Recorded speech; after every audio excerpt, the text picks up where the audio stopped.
नमस्कार। दूरदर्शन राजस्थान के इस विशेष कार्यक्रम डॉक्टर भीमराव अंबेडकर एक विराट व्यक्तित्व में आप सभी का स्वागत और अभिनंदन। शिक्षित बनो, संगठित रहो और संघर्ष करो, ये आपके जीवन का मूल मंत्र रहा। एक दार्शनिक, एक समाजशास्त्री, एक अर्थशास्त्री और सामाजिक उत्थान के लिए आपने बहुत सारा कार्य जीवन में किया, जो राष्ट्र के लिए और समाज के लिए बहुत ही एक बड़ा योगदान था। क्या थी इनकी ये जीवनी, क्या क्या इनके संघर्ष रहे, क्या क्या जीवन में ऐसा किया जो कि राष्ट्र के लिए एक बहुत बड़ा वरदान रहा, इसके बारे में हम जानकारी लेंगे स्टूडियो में आए हमारे एक्सपर्ट श्री अनिल गोटवाल जी से। आप महासचिव डॉक्टर अंबेडकर मेमोरियल सोसाइटी के हैं और राजस्थान में आपने बहुत सारा कार्य किया है। सर, आपसे हम ये जानना चाहेंगे कि जब हम बात करते हैं डॉक्टर भीमराव अंबेडकर की, बाबा साहब अंबेडकर जैसा कि हम उन्हें कहते थे, और 14 अप्रैल को उनके जन्म दिवस पर हम उनकी जयंती भी मनाते हैं और एक बहुत बड़ा उत्सव भी करते हैं। इनका जो जीवन था वो एक बहुत ही बहुमुखी एक प्रतिभा उनमें थी और बहुत सारी चीज़ें वो करते थे। तो समाज के लिए जो उन्होंने किया, और खास करके संविधान के इनको निर्माता कहते हैं, रचयिता कहते हैं, क्योंकि इनका एक बहुत बड़ा योगदान हमारे संविधान में था। इसके बारे में आप हमें कुछ बताएं। देखिए, मैं जब बात करता हूँ कि 1891 में 14 अप्रैल को महू के अंदर एक सैनिक छावनी के इनका जन्म हुआ। आप उस समय की कल्पना कीजिए कि इनके फादर वहाँ पर सैनिक कर्मचारी थे, और उस समय की जो सामाजिक परिस्थितियाँ थी देश में, ऐसी परिस्थितियाँ थी कि जिसमें जो डिप्रेस्ड क्लास थी, वंचित क्लास थी, शोषित क्लास थी, उनका पढ़ना लिखना भी अनिवार्य नहीं था, और उनको पढ़ने के लिए भी बड़ी मुश्किल होती थी। और अगर मान लो पढ़ने चले गए तो उनको भी क्लास के अंदर अनटचेबिलिटी के कारण क्लास के बाहर बिठाया जाता था। तो ऐसी विपरीत परिस्थितियों में उन्होंने शिक्षा ली। शिक्षा लेके और इसी समाज के लिए उन्होंने प्रण लिया कि मैं इस भारत देश के अंदर जो ये असामाजिक असमानता है, इसको दूर करने का, और उन्होंने सामाजिक न्याय के लिए अपना पूरा जीवन इसी में न्यौछावर कर दिया। ये उनका मूल मंत्र रहा। बिल्कुल बिल्कुल। जो उन्होंने उत्पीड़न, शोषण और जो अनटचेबिलिटी, छुआछूत देखी, उसको देख के उन्होंने प्रेरणा ली और उन्होंने पढ़ के ये दिखाया। आप देखिए कि उस समय उन्होंने जो एशिया का one of the first graduate officer बना, उस समय की परिस्थितियों में पोस्ट ग्रेजुएशन इन्होंने किया एशिया के अंदर। इंडिया ही नहीं, एशिया के अंदर फर्स्ट ग्रेजुएशन करने वाले बाबा साहब भीमराव। 32 डिग्रियां इनके पास है, शायद आज भी किसी के पास नहीं हो। जो पीएचडी का कोर्स 6 साल का था, इन्होंने 3 साल के अंदर कोलंबिया विश्वविद्यालय में कंप्लीट करके दे दिया। अब आप अर्थशास्त्र की बात करते हैं, 1917 के अंदर इन्होंने इंडियन डिवाइडेड एक हिस्टोरिकल इन्होंने एक लेख लिखा, एक शोध पत्र जारी किया 1917 के अंदर। तो आप देखिए कि उन्होंने ये कहा कि देश के अंदर इकोनॉमिक्स की हालत ऐसी होनी चाहिए, चूँकि ब्रिटिश रूल था, लेकिन उनको भी इन्होंने बताया कि विनिमय दर चेंज हो सकती है, लेकिन आप महंगाई नहीं बढ़ा सकते। महंगाई के वो कंट्रोल करना चाहिए आपको औपनिवेशिक जो उदारीकरण का जरूर आगे बढ़ना चाहिए। उदारीकरण से इकोनॉमिक्स हमारी मजबूत होगी। लेकिन इन्होंने ये बताया कि आप ये जो आज आरबीआई की कल्पना करते हैं, इन्होंने उस समय अपने एक प्रॉब्लम ऑफ रुपीज एक लेख लिखा। उसके अंदर इन्होंने बताया कि कभी भी गवर्नमेंट के पास रुपीज का कोई होना नहीं चाहिए। रुपए का और अर्थ का एक इंडिपेंडेंट बॉडी होनी चाहिए, जो ऑटोनोमस हो, जिसका सरकार के ऊपर कोई आधिपत्य नहीं हो, वो अपने इंडिपेंडेंट काम करे। और आप देखिए उस समय 1936 में बता दिया था, और उसी की कल्पना के आधार पे, उन्हीं के उसके आधार पे आज की जो रिजर्व बैंक ऑफ इंडिया है, उनको ब्रिटिश पीरियड में ही लागू करना पड़ा कि ये इंडिपेंडेंट ऑटोनोमस बॉडी होना चाहिए। तो अर्थशास्त्र में आपने इन्होंने इतना सारा ये कार्य किया, तब इनका विजन ऐसा रहा, एक विजनरी हमेशा वो रहे, आगे जाके किस तरह से होगा, किस तरह से समाज जो है वो परिवर्तन लेगा, किस तरह से सामाजिक ढांचा होगा, मेरे ख्याल से तभी उन्होंने सोच लिया था। और शायद कॉन्स्टिट्यूशन जो हमारा है वो आज भी उतना ज्यादा सजीव नजर आता है जो इतने साल पहले बना था। शायद वो और अपने समय से बहुत आगे का सोचते थे और इसीलिए आज भी इतना ही प्रासंगिक हमारा जो कॉन्स्टिट्यूशन वो है। और इसके बारे में आप हमें कुछ बताएं कि संविधान के लिए उन्होंने जो इतना निर्माता, जैसे हम इन्हें कहते हैं संविधान निर्माता, किस तरह से आपने कार्य किया था? देखिए, जब आज़ाद हुआ भारत और ब्रिटिश पीरियड वो एक तरह से ट्रांसफॉर्मेशन चल रहा था, उस समय गांधी जी और नेहरू जी और वहाँ की जो थे प्राइम मिनिस्टर, वो देख रहे थे कि एक हमें कॉन्स्टिट्यूशन लिखने के लिए कोई ऐसे व्यक्तित्व की आवश्यकता है। तो उन्होंने संपर्क किया नेहरू जी ने इंग्लैंड के अंदर।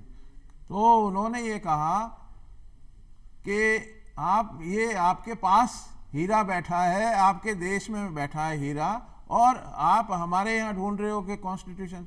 तो बाबा साहब डॉक्टर भीमराव अंबेडकर आपके पास है, वो उनसे बेस्ट कॉन्स्टिट्यूशन कोई लिख नहीं सकता। तो गांधी जी ने उनको सपोर्ट किया कि ये बिल्कुल सत्य है, और बाबा साहब अंबेडकर जी को आगे किया और उन्होंने कॉन्स्टिट्यूशन के जो ड्राफ्ट कमेटी बनी थी उसका चेयरपर्सन बनाया। आप देखिए कि उन परिस्थितियों में 2 साल 11 महीने और 18 दिन के अंदर उन्होंने बना के दे दिया। और जो एक कमेटी इनके साथ बनाई, विडंबना ये रही कि कोई बीमार हो गया, कोई अटेंड नहीं कर पा रहा था, या किसी ने इस्तीफा दे दिया, कोई बाहर फॉरेन में चले गए थे, तो उस कमेटी के अंदर भी जो 7 मेंबर थे वो भी लास्ट में एक कृष्णमाचारी जी रह गए थे। तो इन दोनों ने बैठ के बनाया, और उसके बाद में आप देखिए कि उसको फेस करना, जो डिबेट हुई एक एक आर्टिकल के ऊपर, तो इन्होंने जो 243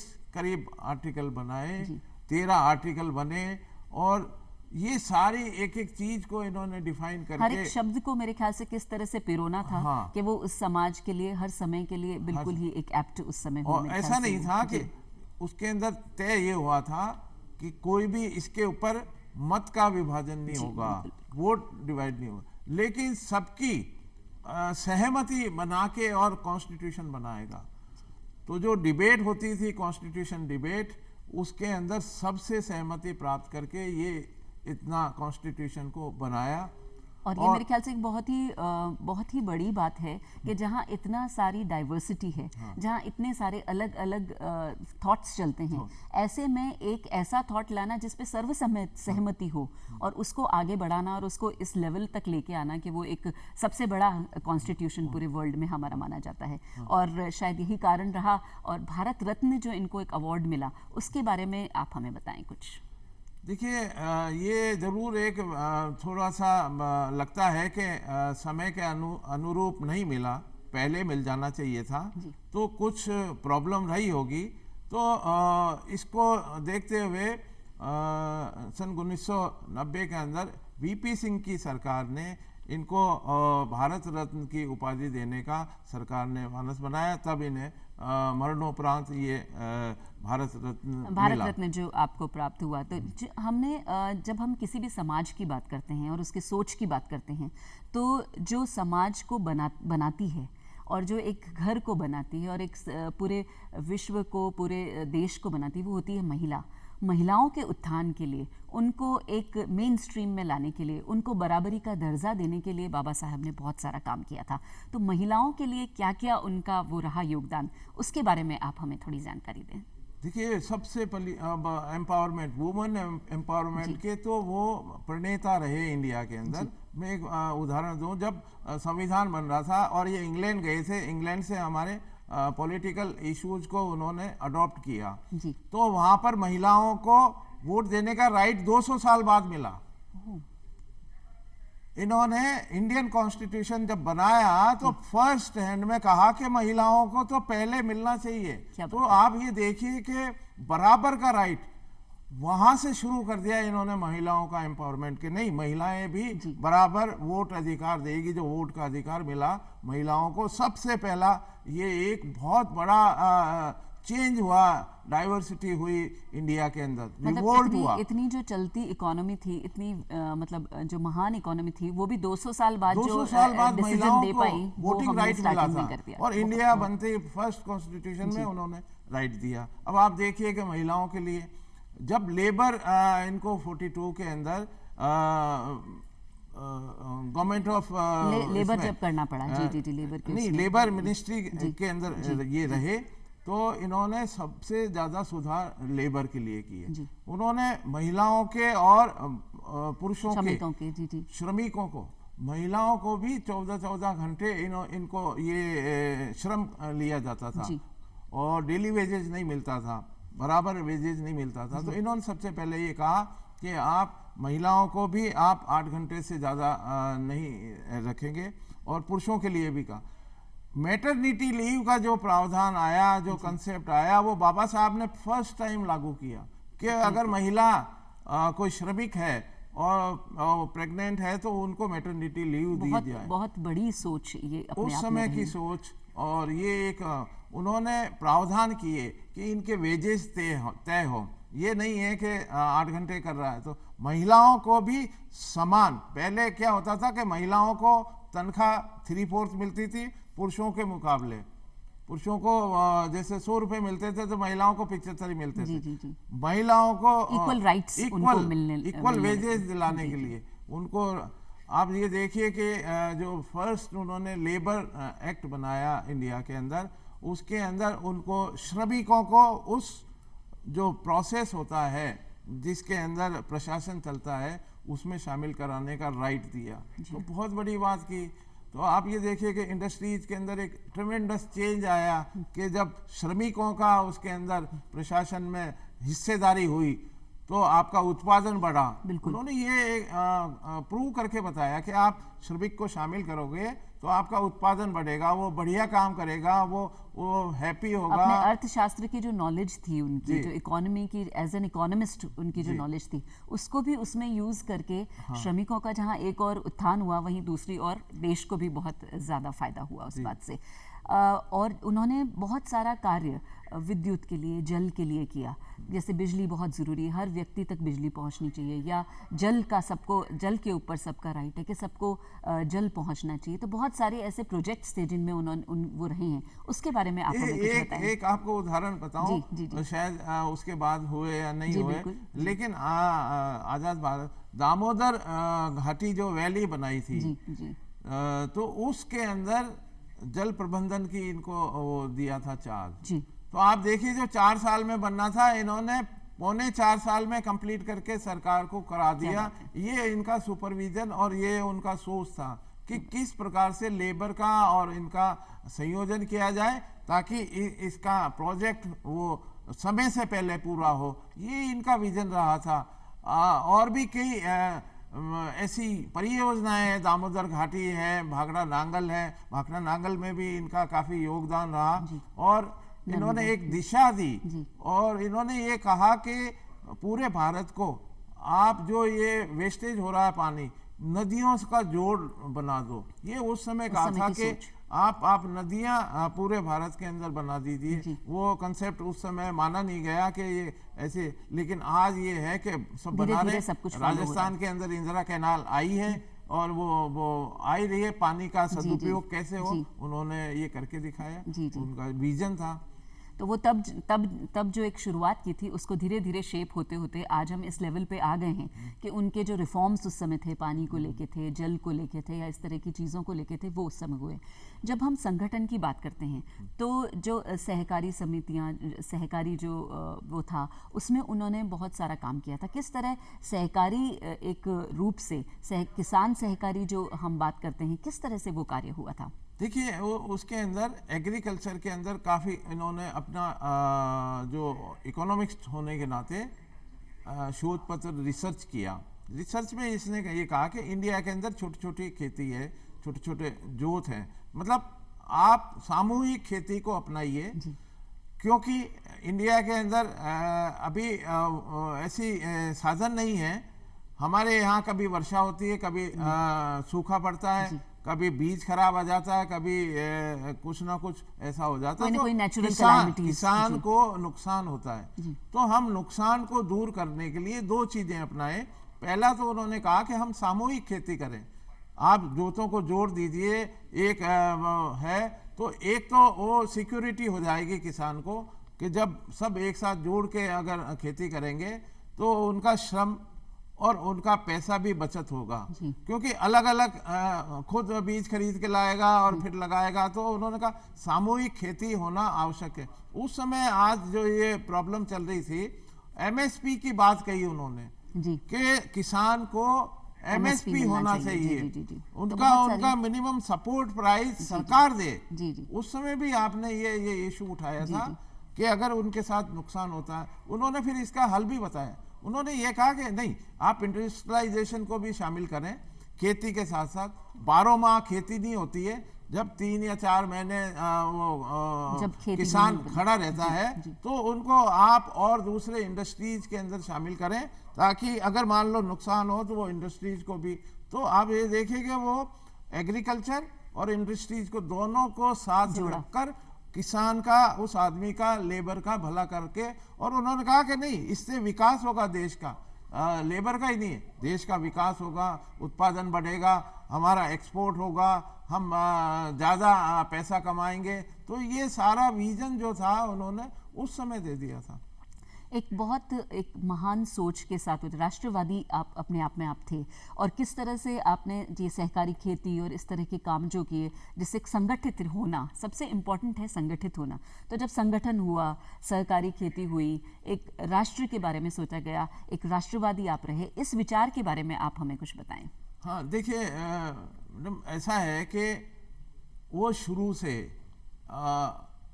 इंडिया के अंदर कम पढ़े, फॉरेन में ज़्यादा पढ़ के आए, लेकिन उनका जी बाहर नहीं लगा। उन्होंने कहा कि नहीं, मैं इंडिया में ही जाऊंगा। उस समय वो बैरिस्टर बन सकते थे, ऑफर आए उनको अमेरिका में पूछा गया और वहाँ पर भी ऑफर दिया गया कि आप यहाँ प्रोफेसर बन जाइए, वीसी बन जाइए, लेकिन उन्होंने कहा नहीं, मैं इंडिया जाऊंगा। इंडिया जाके उन्होंने एक कंसेप्ट दिया कि नहीं, मेरा योगदान राष्ट्र की उन्नति के अंदर क्या होना चाहिए। तो उन्होंने ये सब चीज़ें देखी और उन्होंने ये कहा कि यहाँ डाइवर्सिटी है, यहाँ सामाजिक असमानता है, यहाँ पर ऊंच और नीच की भावना है, इसको कैसे दूर करें और हम राष्ट्र का निर्माण करें। तो अब ये जो जिम्मेदारी मिली थी संविधान बनाने की, तो ये एक राष्ट्र निर्माण का बहुत खूबसूरत है।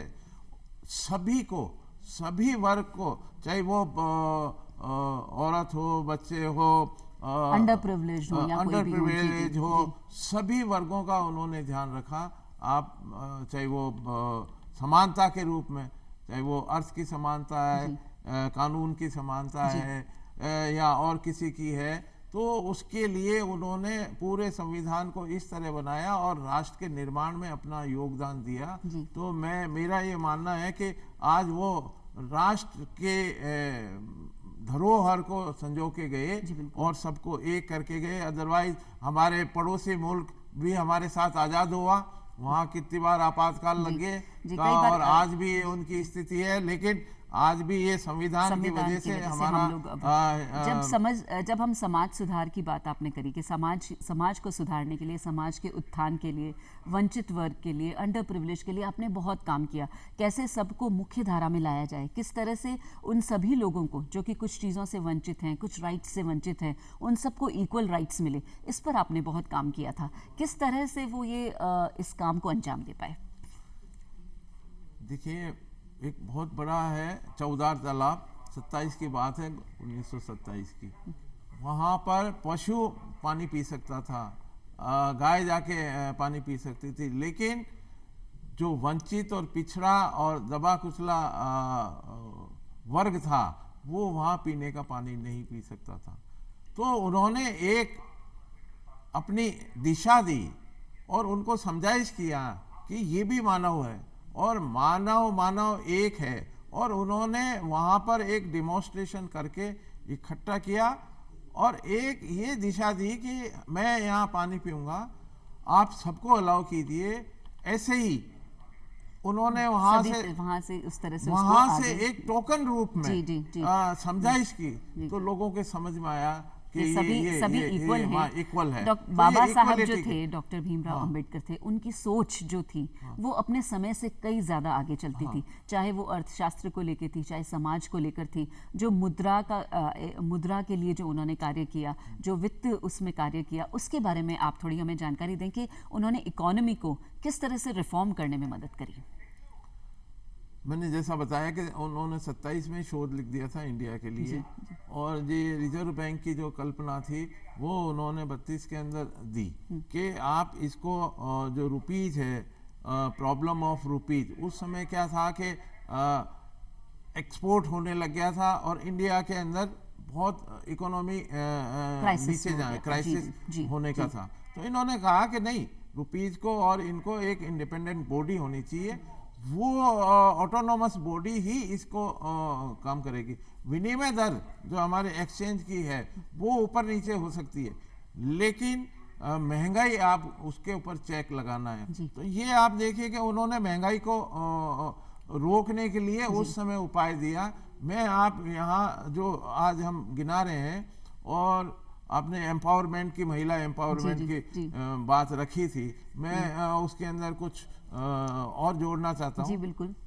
जब ये कानून मंत्री बनाए गए, जवाहरलाल नेहरू जी ने कानून मंत्री बनाया, तो इन्होंने हिंदू कोड बिल लेके आए। उसके अंदर इन्होंने बहुत इंपॉर्टेंट बातें रखी। उन्होंने ये कहा कि महिलाओं को अपने पैतृक संपत्ति के अंदर राइट मिलना चाहिए। बहुत बड़ा इशू था उस समय, नंबर एक। दूसरा, पुरुष दूसरी शादी नहीं कर सकता, तो ये इनडायरेक्टली महिला सशक्तिकरण का एक उदाहरण है। तीसरा था, उस समय महिला किसी को गोद लेने के लिए गोद के ऊपर रोक थी, तो उन्होंने कहा नहीं, वो गोद ले सकती है। और तीसरा ये था कि महिला तलाक नहीं ले सकती है, महिला अप्लाई नहीं कर सकती थी। इन्होंने कहा कि नहीं, महिला अप्लाई करेगी, उसको भी राइट है तलाक लेने का। तो ये 3-4 उस हिंदू कोड की आत्मा थी। जी, और उस समय इनका इतना वो विरोध हुआ, और इन्होंने कहा कि अगर ये महिलाओं को राइट नहीं मिला तो मैं कुछ भी नहीं है। मैं, आप देखिए मैम, उन्होंने जब ये बिल लोकसभा में पास नहीं हुआ तो इन्होंने कानून मंत्री से इस्तीफा दे दिया, और अब जो वो चारों आधार बनाए गए थे वो बाद में सरकार को धीरे धीरे मानने पड़े, और आज वो यूं के यूं लागू है। तो इनका विजन देखिए महिलाओं के। डॉक्टर अंबेडकर का विजन हमेशा ही से ही स्ट्रांग रहा था। जहां बात हम समाज सुधार की करते हैं, तो कोई भी समाज में सुधार जो है वो शिक्षा से शुरू होता है। जब हम बचपन में शिक्षा जब हम ग्रहण कर रहे होते हैं, तब किस तरह के विचार हमारे मन में बिठाए जाते हैं, उस पर एक बहुत बड़ा एक आपके जो एक व्यक्तित्व बन के आता है। शिक्षा के लिए डॉक्टर साहब ने, डॉक्टर भीमराव अंबेडकर जी ने बहुत कुछ किया था। तो बाबा साहब का शिक्षा में जो एक योगदान रहा, उसके और आप थोड़ा सा एक देखिए, उनका एक वो छोटा सा वो है, शिक्षा उस शेरनी का दूध है जो पिएगा वो दहाड़ेगा। उन्होंने ये एक सबके लिए कहा था कि एजुकेशन तो मस्ट है। एजुकेशन बिना ना आपके परिवार का, स्वयं का, ना और किसी का उत्थान हो सकता है, ना हम देश के और समाज के लिए विकास के अंदर हम साझेदारी है। कोई भी व्यक्ति हो जिसका अगर शिक्षा में योगदान नहीं है तो वो स्वयं का भला भी नहीं कर सकता। जब स्वयं का भला नहीं कर सकता तो परिवार और समाज का भला नहीं कर सकता। तो शिक्षा तो मस्ट है। तो उन्होंने ये कहा कि शिक्षा होना, और आप ये देखिए ना कि वो उस समाज से आते थे, उस समय की जो सामाजिक स्थिति थी, उन्होंने शिक्षा के माध्यम से पूरे देश को चेंज किया। वो यहाँ से पढ़ने गए, पढ़ के वापस आए, और ये जो सोच बनी तो उनके शिक्षा के कारण ही थी। उनके पास कुछ भी नहीं था, और वो कोई ऐसे किसी परिवार से नहीं थे कि वो जो फाइनेंशियली बहुत मजबूत हो या वो तो सिर्फ शिक्षा एक उनका आधार था। तो उन्होंने कहा कि शिक्षा ही मस्ट है। और उन्होंने जो अभी आपने शुरू में मंत्र बताया, शिक्षित बनो, तो शिक्षा ही उन्होंने पहला बन के दिखाया कि देखो मैं एजुकेशन लेकर आया हूँ। फिर उन्होंने वापस इंडिया आए, उन्होंने संघर्ष किया, उन्होंने संगठित किया लोगों को, और उन्होंने ये बताया कि ऐसे आपको ऐसे हम करना आगे है। बढ़ सकते उन्होंने हैं। संगठन का मतलब ये नहीं है, उसने समाज को जोड़ा। उन्होंने जो जो मौजूद थे उन्होंने कहा कि हम संगठन अगर करके रहेंगे तो हम हम जरूर आगे बढ़ बढ़ेंगे। सकते हैं। डॉक्टर और भीमराव अंबेडकर जी की ये जो सोच थी, ये जो विचार थे, ये इसकी वजह से हम बहुत कुछ आज कर पाए और इसी वजह से हम 14 अप्रैल को बाबा साहब की जयंती भी मनाते हैं और सभी देशवासियों को उनकी इस जयंती की बहुत बहुत बधाइयाँ। तो किस तरह से उनकी एक आप क्या मैसेज देना चाहेंगे लास्ट में, जो बाबा साहब की तरफ से है या जो उनकी सोच को और आगे बढ़ाता है? देखो, उन्होंने फिर आपको एक छोटी 2 लाइनें बताता हूँ। उन्होंने ये कहा था कि मरने के बाद अगर जीना चाहो तो एक काम जरूर कर जाना, कुछ ऐसा लिख कर जाना या कुछ ऐसा कर जाना लिखने लायक। क्या बात। तो आप ये देखिए कि या तो आप ऐसा काम कर जाओ जो आपके बारे में लिखा जाए, या आप ऐसा काम करो कि बाद में पीढ़ियां आपकी याद बारे में, करें। जैसे आज हम यहाँ पे डॉक्टर भीमराव अंबेडकर जी के बात कर रहे हैं, उनके व्यक्तित्व के बारे में हम बात कर रहे हैं, बाबा साहेब के बारे में, और ये जो आपने इतनी इम्पोर्टेंट उनके जीवन के बारे में जानकारी दी, जो आपने बारीकियां बताई, उन सभी जानकारियों के लिए आपका बहुत बहुत धन्यवाद।